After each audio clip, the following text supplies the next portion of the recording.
લાંબા સમયથી ભરૂચમાં રમતગમત માટે સુવિધાયુક્ત જાહેર સ્થળનો અભાવ હતો. યુવાનો, બાળકો અને આરોગ્યપ્રેમી નાગરિકોને યોગ્ય માળખાકીય સુવિધાઓ ન મળતી હોવાથી મુશ્કેલીઓ પડતી હતી.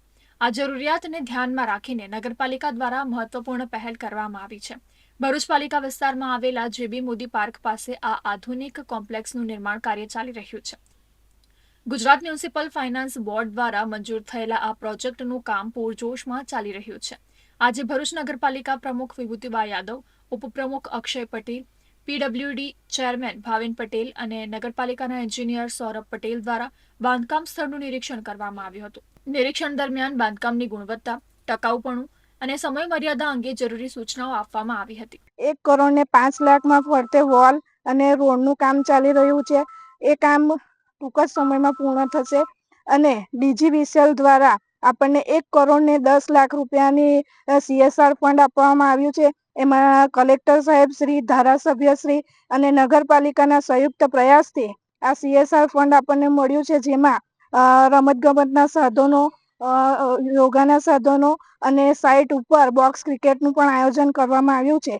એ કામ હવે છેલ્લા તબક્કામાં છે, ટૂંક જ સમયમાં પૂર્ણ થશે અને ભરૂચના નગરજનો માટે આ સ્પોર્ટ કોમ્પ્લેક્સ જલ્દીમાં જલ્દી ખુલ્લું મૂકવામાં આવશે. આ મલ્ટી સ્પોર્ટ્સ કોમ્પ્લેક્સ શરૂ થતા ભરૂચ શહેરના બાળકો, યુવાનો અને વડીલોને એક જ સ્થળે રમતગમત, વ્યાયામ અને યોગાભ્યાસ જેવી સુવિધાઓ મળી રહેશે. આનાથી શહેરના આરોગ્ય અને ખેલ ક્ષેત્રના વિકાસને નવી દિશા મળશે અને નગરજનો માટે આ પ્રોજેક્ટ અત્યંત ઉપયોગી સાબિત થશે. સ્વર્ણિમ જયંતિ મુખ્યમંત્રી શહેરી વિકાસ યોજના આગવી ઓળખ અંતર્ગત સરકાર શ્રીમાંથી 5 કરોડ રૂપિયા ફાળવેલા હતા, જેમાંથી જીમકમ યોગા સેન્ટર તૈયાર કરવામાં આવેલ છે, જેમાં મલ્ટીપર્પઝ હોલ, યોગા માટેનો હોલ છે, પછી જીમ માટેનો હોલ અને ઇન્ડોર ગેમ માટેના હોલ તૈયાર કરવામાં આવેલા છે. જેમાં